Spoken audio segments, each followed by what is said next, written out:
Thank you, Robert, for this very kind introduction. And thanks for all of you who put up with my very coarse voice. I assure you it's not my ordinary voice, and I love to come back here and talk to you in my normal voice, but unfortunately that's not today. So rationality and its other in the age of extremes. Modernity, and the term rationality takes us right into the discussion what modernity is actually about. Modernity has often been described as the age of rationality. Since around 1900, rationalization, the process of establishing rationality as an ideal state, has been a much discussed aim and mechanism of social and economic development. Rationality, both in its wider sense, meaning reason, and more narrowly defined sense, instrumental reason, was meant to govern every aspect of people's lives. How they ate, how they slept, dressed, had sex, did sports, worked, managed their families, formed political opinions, made political and economic decisions. Historians have amply focused on such rationalization movements, but they have never questioned what these movements actually tried to combat. What was rationality's other that had to be opposed and overcome? Was it irrationality, beliefs in magic, tradition, or superstition? Was it emotionality, sentimentalism, the rule of passion? Depending on how rationality's other was framed, we might expect different meanings of being rational to come to the fore. My argument here is that the 20th century, which Eric Hobsbawm has poignantly called the age of extremes, can be analyzed as a period of intense negotiations on how reason relates to emotion, both factually and ideally, practically and theoretically. In this talk, I will focus above all on how this relationship has been discussed and practiced in the political sphere. Let me begin, and I hope you enjoy it, with a short film. As you could see, the film is a Walt Disney production, one of 4 shorts commissioned and financed by the US government, and this one even got an Oscar nomination. It provides information on 2 levels. It introduces us and his audience to contemporary perceptions of what an emotion is and how it works, and how emotions relate to reason. In addition to this, it showcases what Americans thought of the German enemy and what the war was about, constructed on categories of rationality versus emotionality.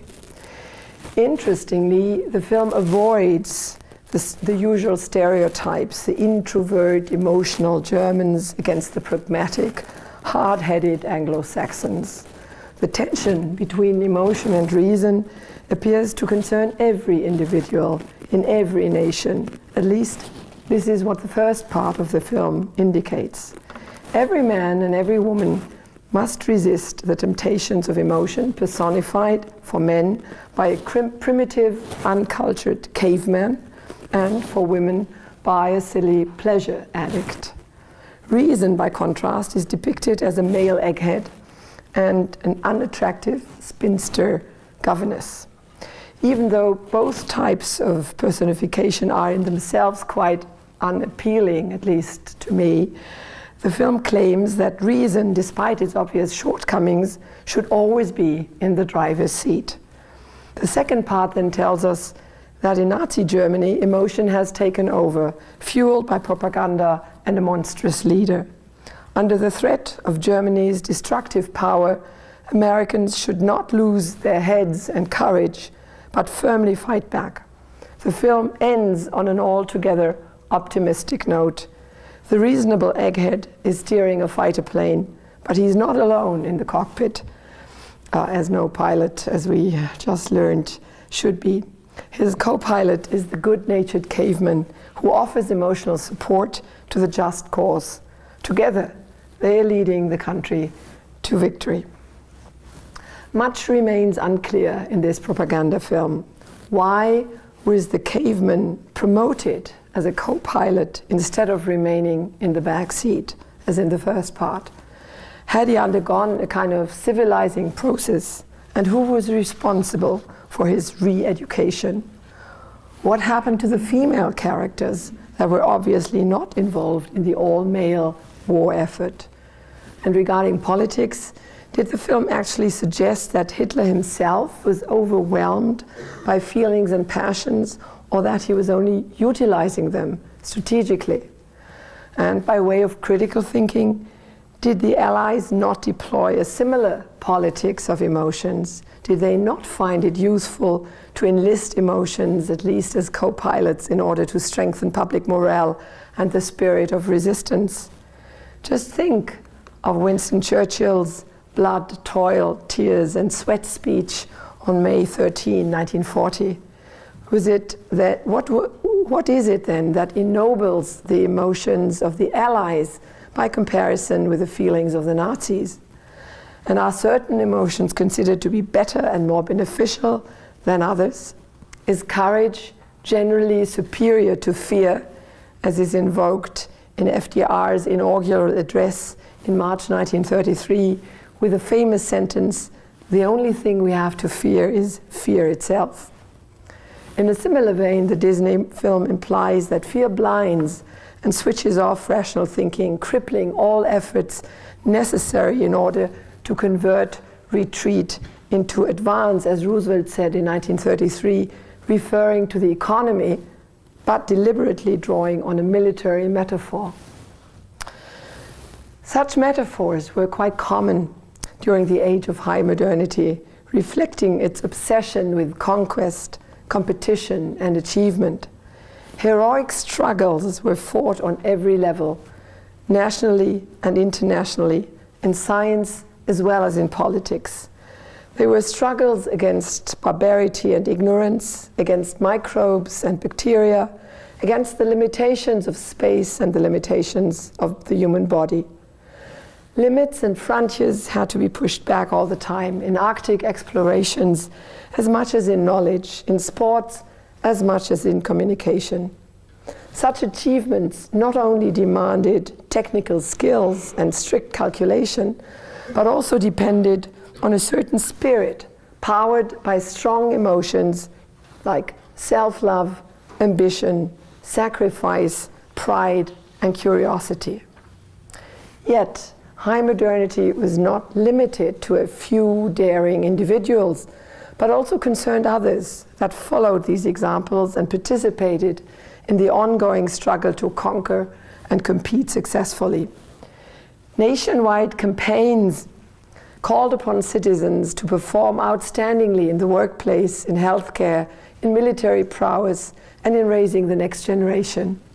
Such campaigns used military metaphors, promising national victory and forestalling defeat. These metaphors were supposed to stir up emotions that would then motivate people to actively comply with what was said to be necessary. In the age of mass politics, politicians across different parties and systems deliberately appealed to the citizens' emotions in order to market their policies and win support. They did so in times of peace, but even more so in times of war or when preparing for war. They practiced emotional politics, and they reflected on whether this was good or bad, helpful or harmful, successful or flawed. They also observed closely what competitors did, and as the Disney film shows, they tried to learn from each other by means of imitation or negation. As Hitler himself claimed, he had learned from the Allies. During World War I, France and Great Britain had launched highly emotionalized campaigns to enlist their citizens and strengthen the collective effort to gain victory. The Germans had been more cautious, though not altogether inactive, in appealing to the nation's pride, compassion, and honor, which, in Hitler's opinion, was one of the main reasons why they had lost the war. In Mein Kampf, he promised to achieve better results, and he did. he became an expert in reading and manipulating emotions.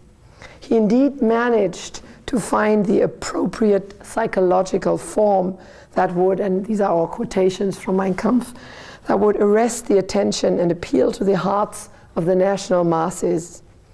Those masses were held to be so feminine that their thought and conduct are ruled by sentiment rather than by sober reasoning.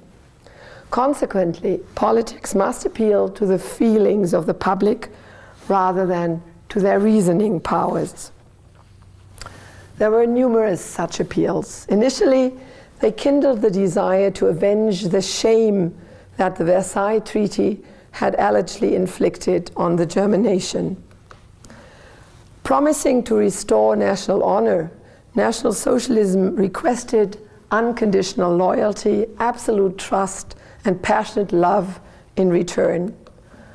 Love focused not so much on the fatherland, but on the Führer, who is thought to embody the Volk in all its greatness and unlimited potential. Such messages were not simply conveyed by rhetoric. Speeches, and there were many, were accompanied by a strong visual component through posters, banners, and the new medium of film.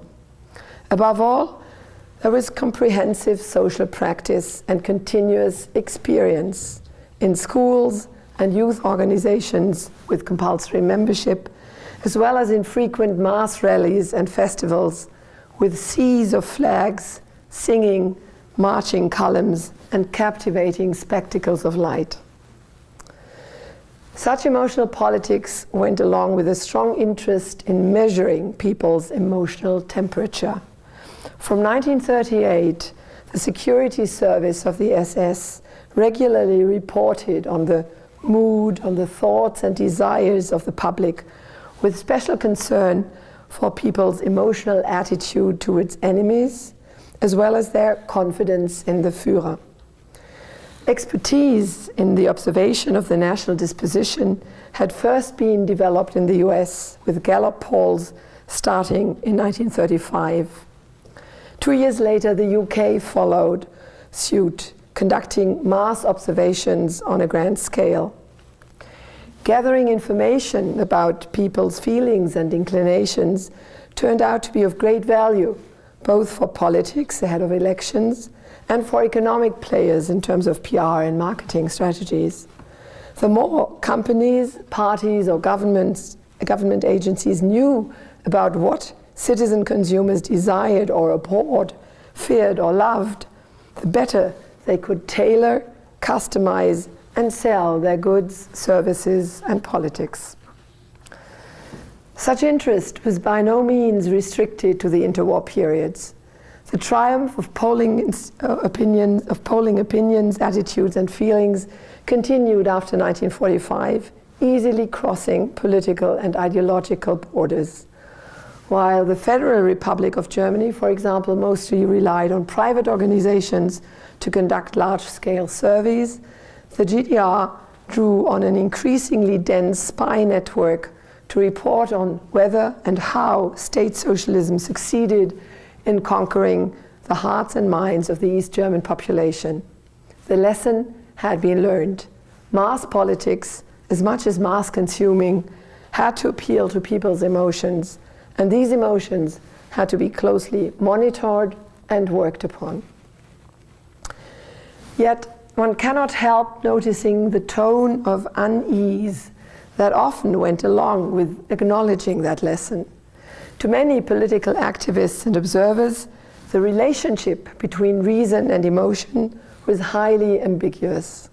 Not everyone believed in the power and legitimacy of charisma, and more than a few distrusted the appeal to people's feelings, which was often tantamount to actively shaping and molding those feelings.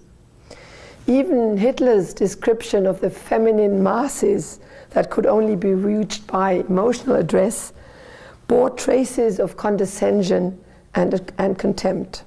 The feminine, as it was constructed in contemporary gender discourse, contained both lustful seduction on the one hand and threats of emasculation on the other.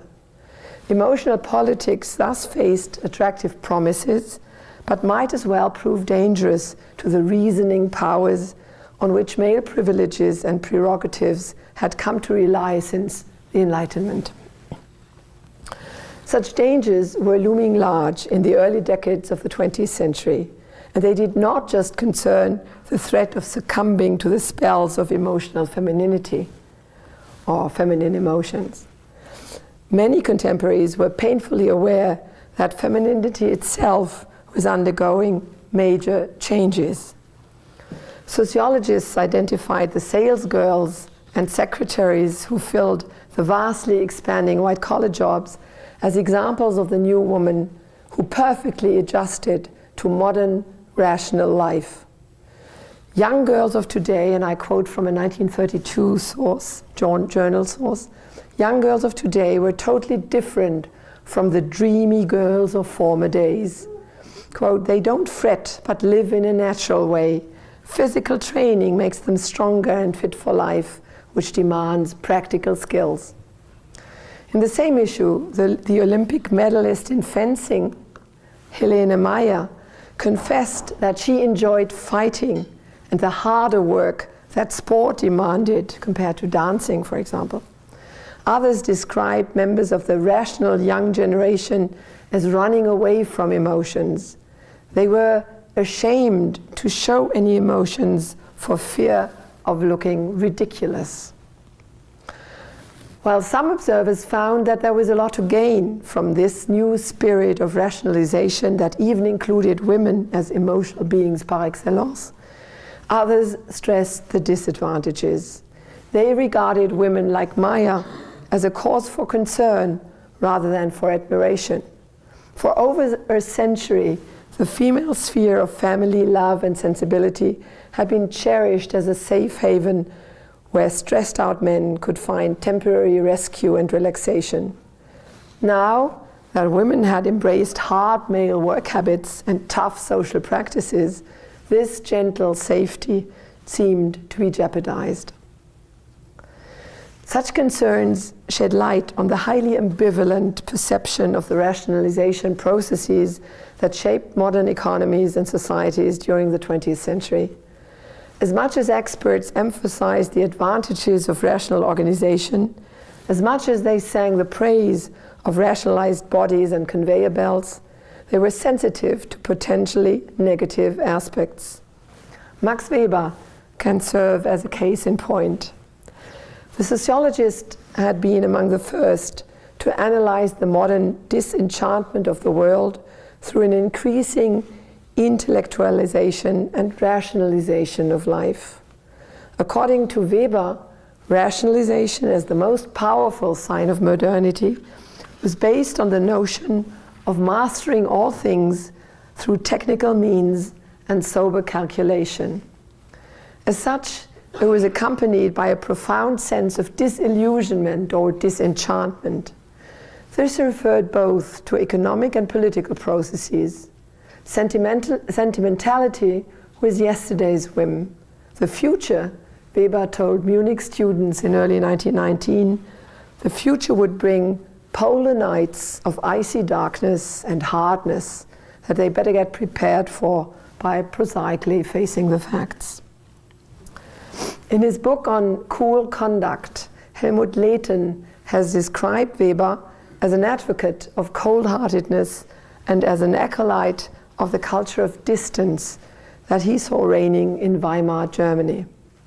According to Lehten, that culture perceived man as a motion machine, his feelings as motorized behavior, and characters as masks.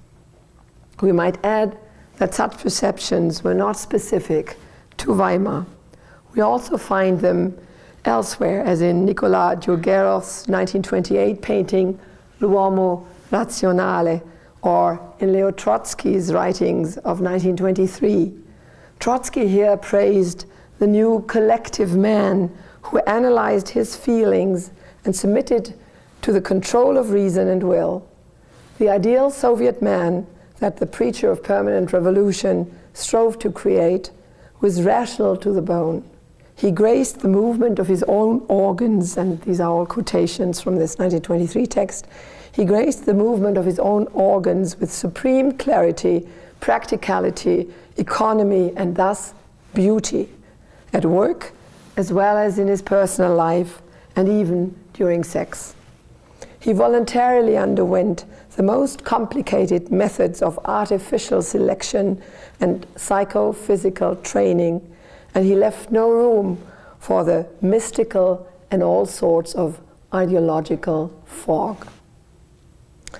To Leighton, such behavior constituted what he called a cold persona, a persona closely associated with a culture of new objectivity that flourished during the 1920s.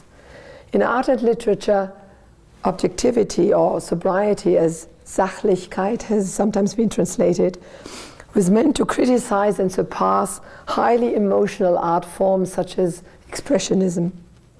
Emphatically embracing technological developments in architecture, city planning, and urban infrastructure, the proponents of objectivity sought new ways of addressing the human condition.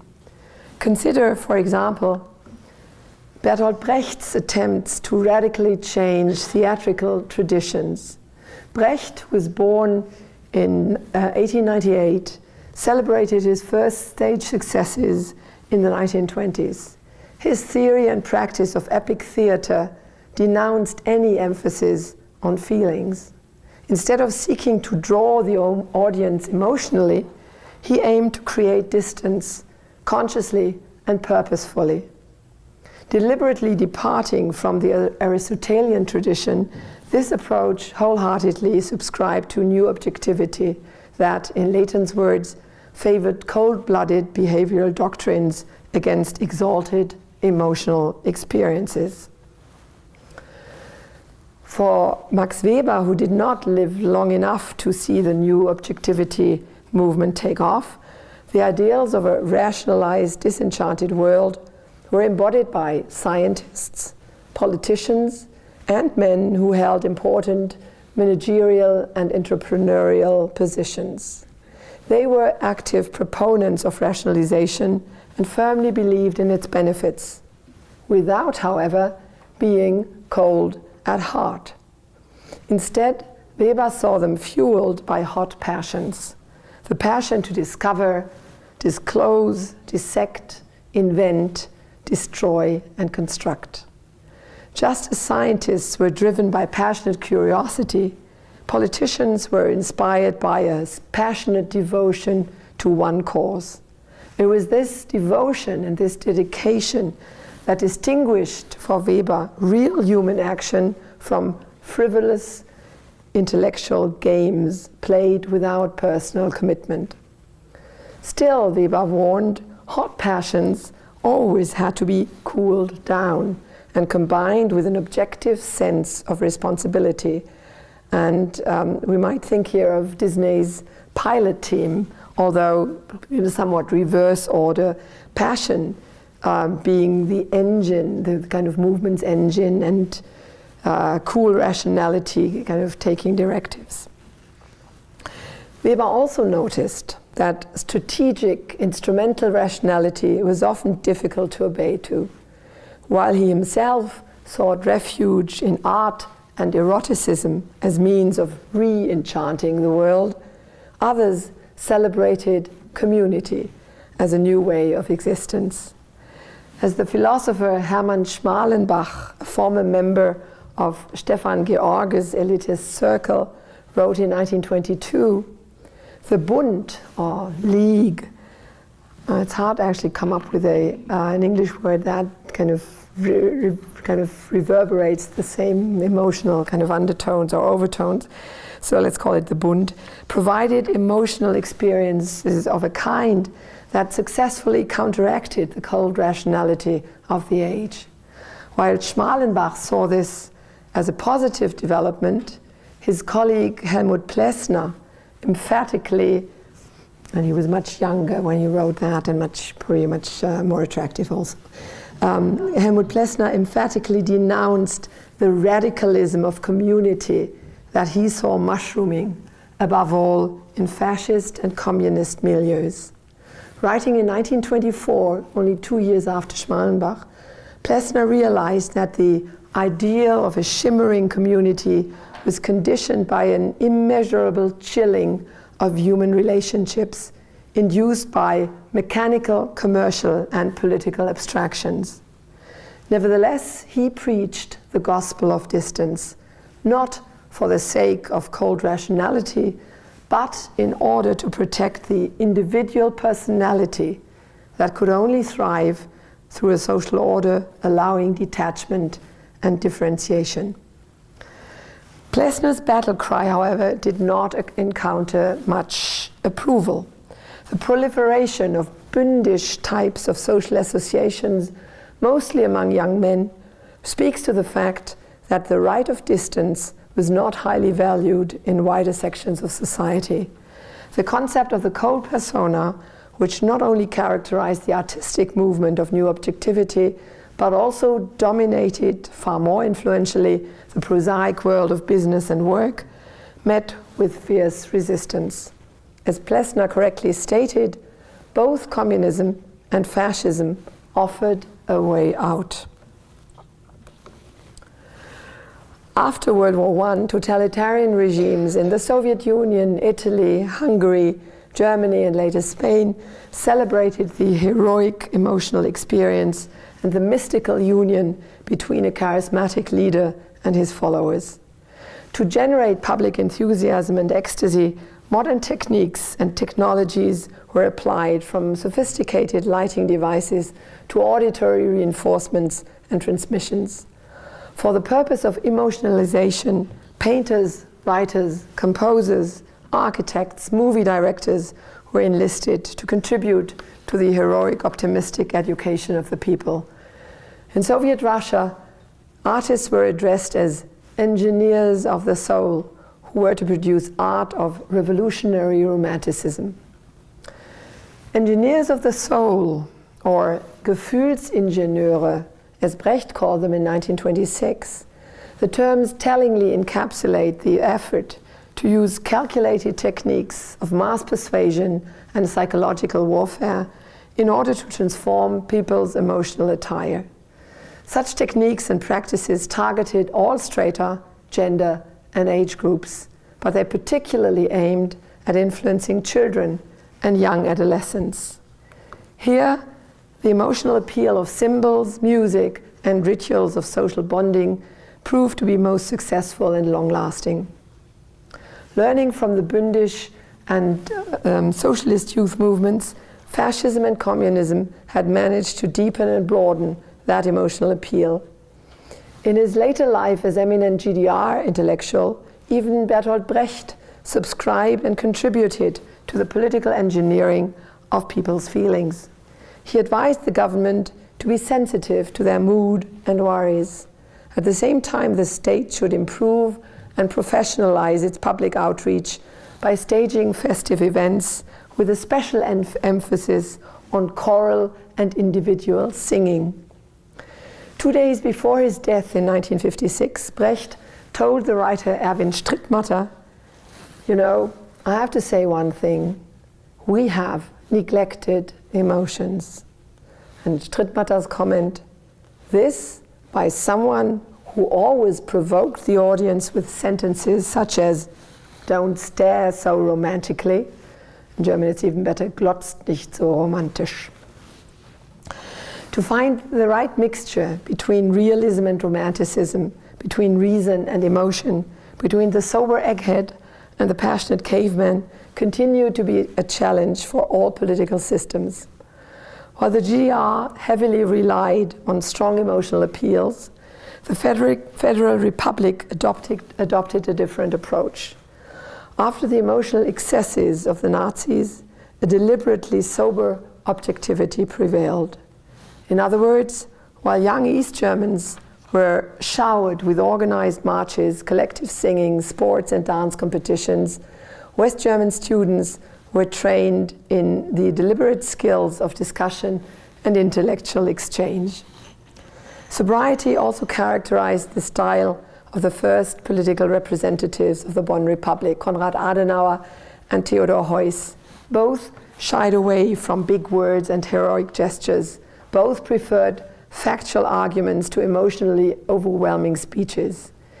Even though in his 1949 inaugural address, President Heuss called for a new national feeling, he quickly added that this feeling should be marked by modesty, devoid of any haughty hubris. When Chancellor and Foreign Minister Adenauer decided on the West German national anthem in 1952, he did not act with a view to possible emotional effects, but with consideration to foreign policy pragmatism. After all, the German embassies abroad needed a hymn to be able to pay their respects to guests. At home, Adenauer used a paternal tone, as in this typical example of a New Year's interview, and unfortunately I can't fake his Rhenish accent. In 1961, the year to come, we want to work hard, to be diligent, conscientious, and loyal as ever. That was the kind of style of rhetoric and oratory that he favored. Sobriety and modesty also featured highly in West German state architecture. While Adenauer continued to live in his private home, his successor Ludwig Erhard did commission a residence, but one that again defied all hubris. The Kanzler Bungalow, a cool, transparent, restrained, flat roof construction in the style of classical modernism designed by Sepp Ruf. But there were countercurrents to all such openness and cool rationality.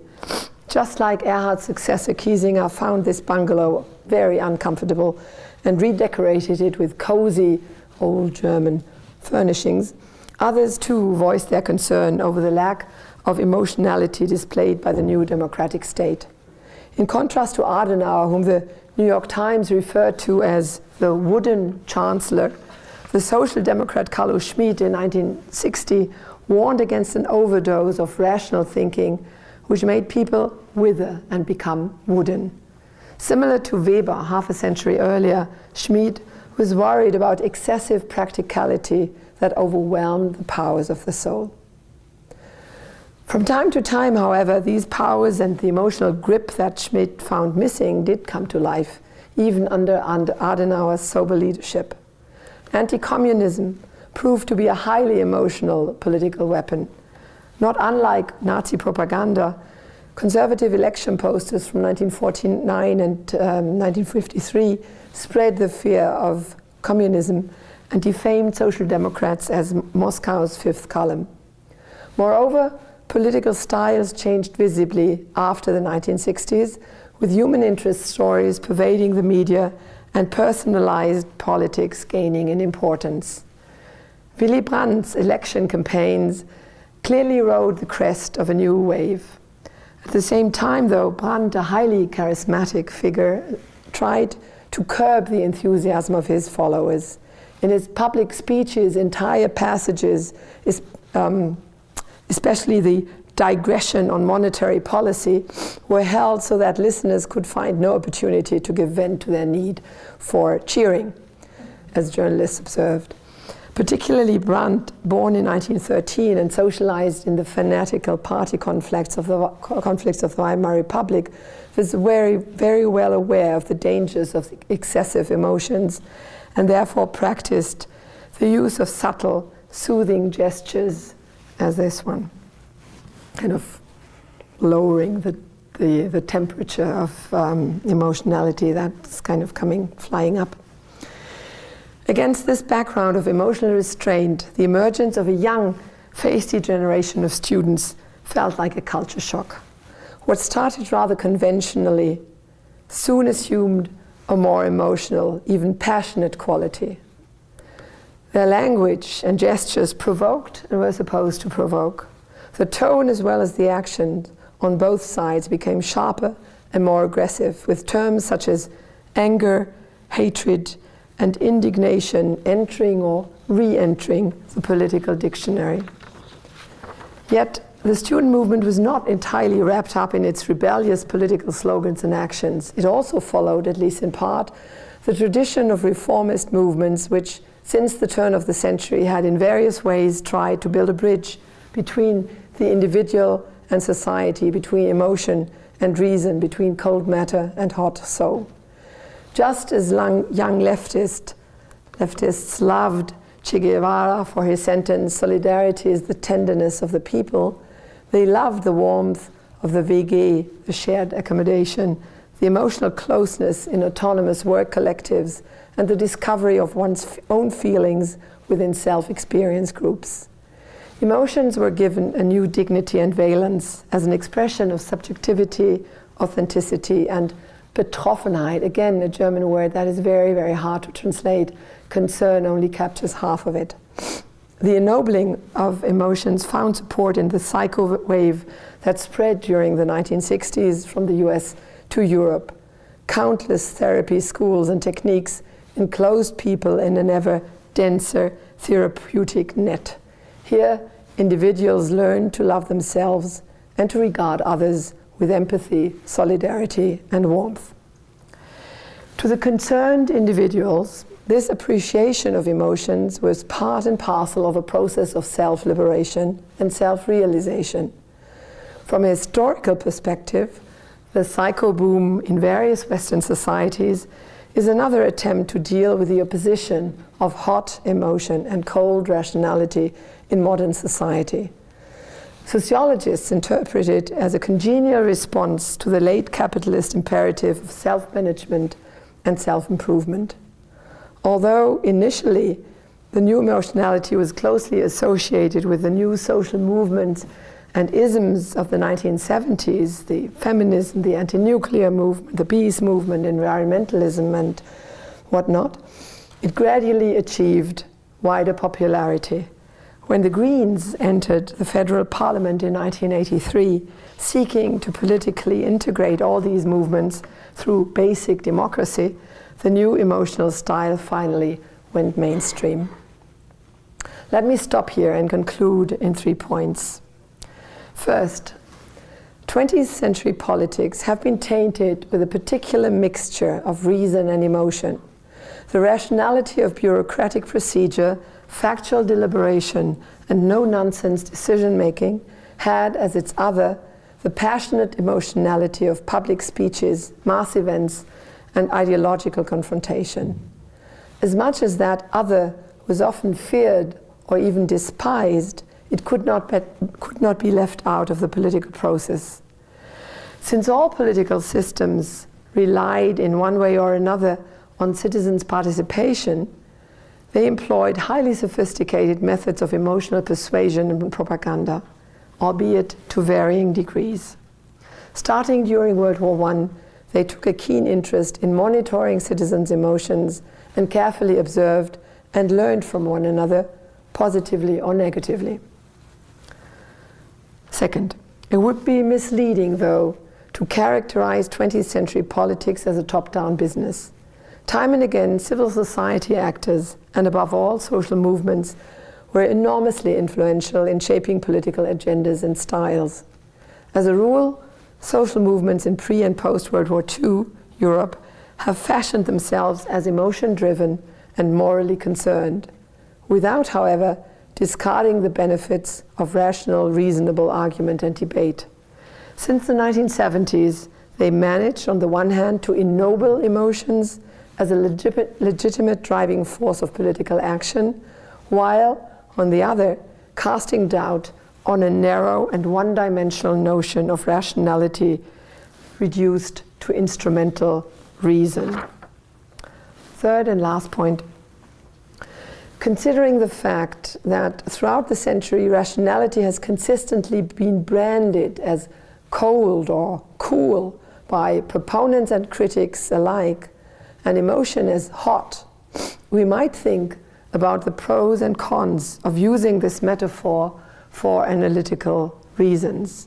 Can we, should we, distinguish between societies or social groups and institutions according to the relative weight and valence that they attributed to reason and emotion?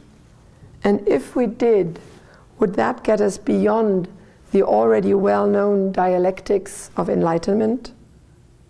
At this point of my research, I tend to answer the question in the positive.